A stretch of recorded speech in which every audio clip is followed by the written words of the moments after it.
Hello everybody. Today we are going to review Rush Hour 2. So this movie starts off right in Hong Kong, um, obviously with Carter and Lee. They're supposed to be on vacation, but obviously Lee can't let his job go from him, so he focuses more on that than actually just having a good time and just relaxing. He tries to make Carter happy, but no matter what he does, he's always just searching for this Ricky Tan guy who may or may not have had a part in his father's death. So I guess he has sort of a kind of like a personal connection to him in a way, and really wants to get this guy. And yeah, at the end of the day, just really wants to get this guy. So they are counterfeiting money, and there's these things called plates. And the counterfeit money burns red. And who was the other guy? Stephen Rain was the other guy, played by Alan King. And Rosalind Sanchez played Isabella. And I'm going to say Ziyi Zhang played Hu Li. And John Lone played Ricky Tan. And we already know Chris Tucker and Jackie Chan obviously played Lee and Carter. So, yeah, their vacation doesn't go as planned. Obviously, Carter, because he's getting fed up with no matter where they go. Lee is always trying to get this Ricky Tan guy. So, he decides to just go up to Ricky Tan himself and try to arrest him. Things go sideways, obviously. And in the very beginning of the movie, there's this bombing at the American Embassy, killing two was it CIA agents? I believe it might have been. Was it CIA agents?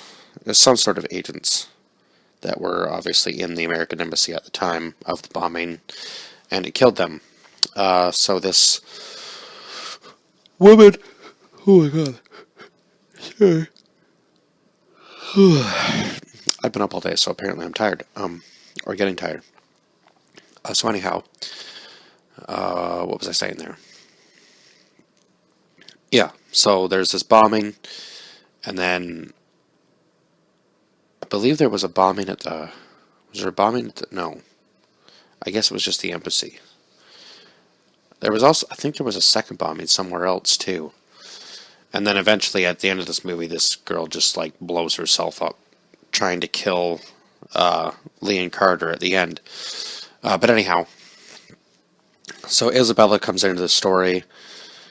She's actually undercover for the Secret Service. So maybe that was the agents that they killed at the beginning. They worked for the Secret Service. Anyhow, so she kind of brings Lee and Carter in with her. It's kind of hard to tell whether she can be trusted until the very end when she finally does show what side she was actually on. Helping Lee and Carter in the end. Oh my god. Sorry, helping Lee and Carter in the end. To obviously get the plates and get Ricky Tan, because I believe he faked his own death. Why I can't remember how that happened is beyond me. Yeah, but I just don't, for some reason, remember how he faked his own death. Oh, right, he gets shot off the back of the boat. He gets shot off the back of what's-his-face's boat. He gets shot off the back of Rain's boat by Hu Li. So, oh my god, there's so much double crossing in this movie. Trying to confuse Lee and Carter, obviously, to keep them off of the trail. That you don't really know who the good guy or the bad guy is until the very end. And then at the end, when Ricky Tan's almost seems like he might get away, he kills Rain and then takes the plates for himself. I guess the plates were the real money, and the counterfeit bills. Were the counterfeit bills made from the plates? Now I'm trying to remember how that all fit in together. But anyhow, the plates were worth like $100 million.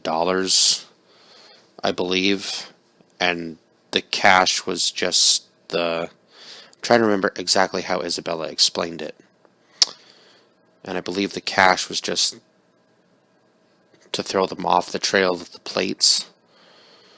I think that's how it was, if I remember how she explained it exactly. But anyhow, I guess the main goal for Lee was to get Ricky Tan in the end and get him arrested, and then they end up accidentally, well, killing him. Sorry, guys, during their fight.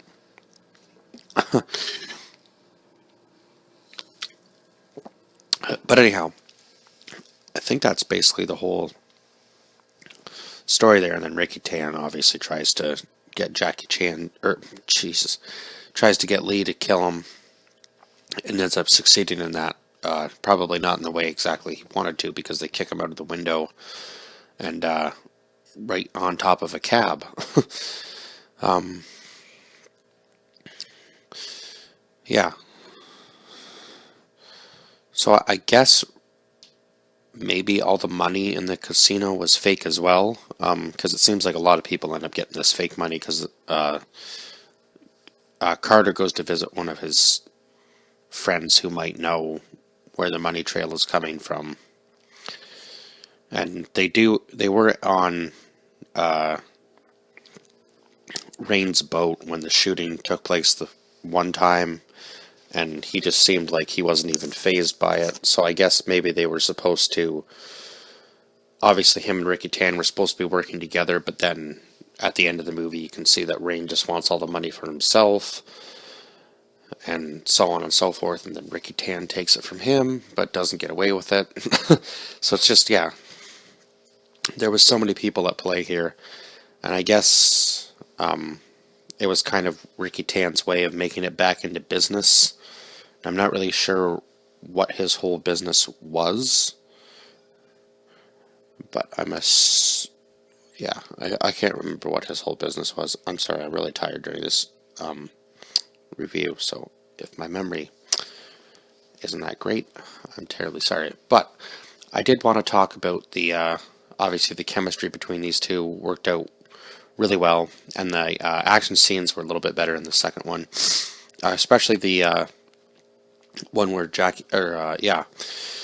where Jackie Chan's climbing the bamboo and fighting all the guys through the bamboo scaffolding.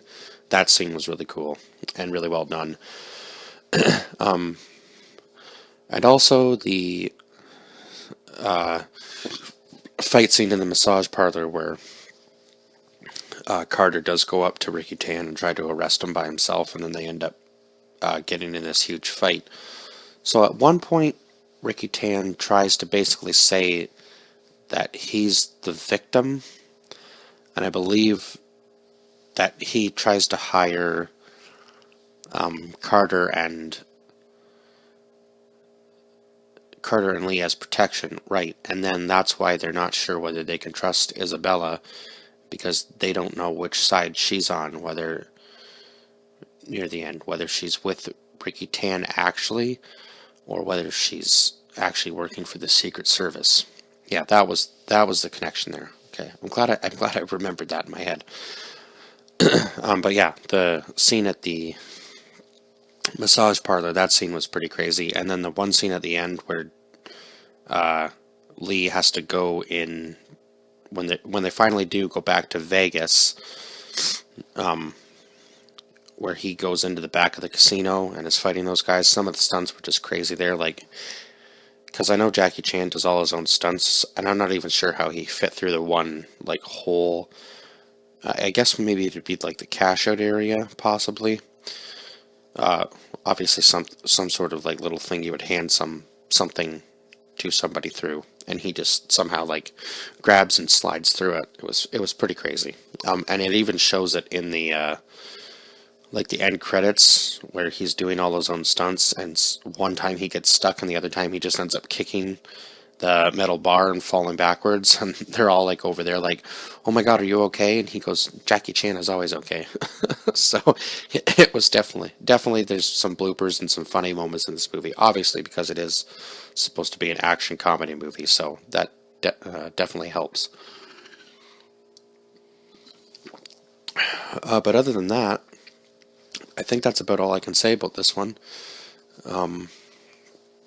I've covered the story as best as I can remember, just because I was more a little more tired than usual doing this. So I really did try to pay attention as much, and sometimes even I'm trying to make the connections in my head as to what was what. I can't remember what the story was with the plates though. I wish I could. Maybe it tells me a little bit on IMDb here what the plates were, but I don't think I could find anything about the actual plates.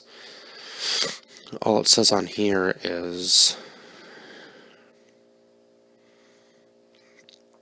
there's a struggle of power, but Hu Lee was working with Ricky Tan, so there was no struggle of power between them.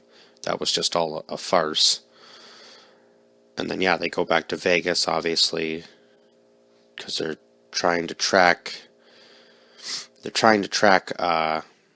Rain at that point, because they think he's the bad guy, and because obviously Ricky Tan has faked his own death, and then when they get back to Vegas, they find out he's alive, right? So yeah, I'm just trying to make the connection with the plates as to whether they were the real money, and that was just like the fake money was just like a coup kind of thing, or not a coup. That's not the right word. Just to throw them off his trail. Yeah, I guess the action scene at the casino too was pretty cool at the end too, where Hu Lee puts the little grenade in Lee's mouth, and he has to run around trying to find the detonator while it's being kicked around by all the people panicking. So, but yeah, I have to give this movie. I think this one was almost a little bit better than the first one as far as action and stuff went. And the chemistry between them grew quite a bit. So yeah, that was good. So I can't remember what I rated the first one. I think did I give it like an 8.5 out of 10? I'll have to go back and check. But this one or did I give it a 9.5 out of 10? God. Anyway, I'm sorry if I rated these two films the same, but I'm going to give this one a 9.5 out of 10. I don't think I did the same rating, but anyway, this one I'm going to give a 9.5 out of 10 just because I can't remember what the connection was. And maybe I'll go back and watch it and just do a little blurb at the end if I can see what I missed there. But anyhow, as always, like, share, subscribe, and comment down below your thoughts on this film if you've seen it. It is 20 years old as of this year. So it is quite an old movie. Well, 20 years is quite a long time anyway. 2001 this film was made, and I will be doing a review of the third one. So yeah, and if you haven't seen it, go see it, because it's on Netflix. You can watch it on Netflix. So yeah, definitely go watch the Rush Hour series, because I highly recommend going to see it if you've never seen it before, because you get a laugh, and there's plenty of action to fill in the gaps between the laughs. So recommend going to watch it. And I will see you guys in the next one. Bye bye for now.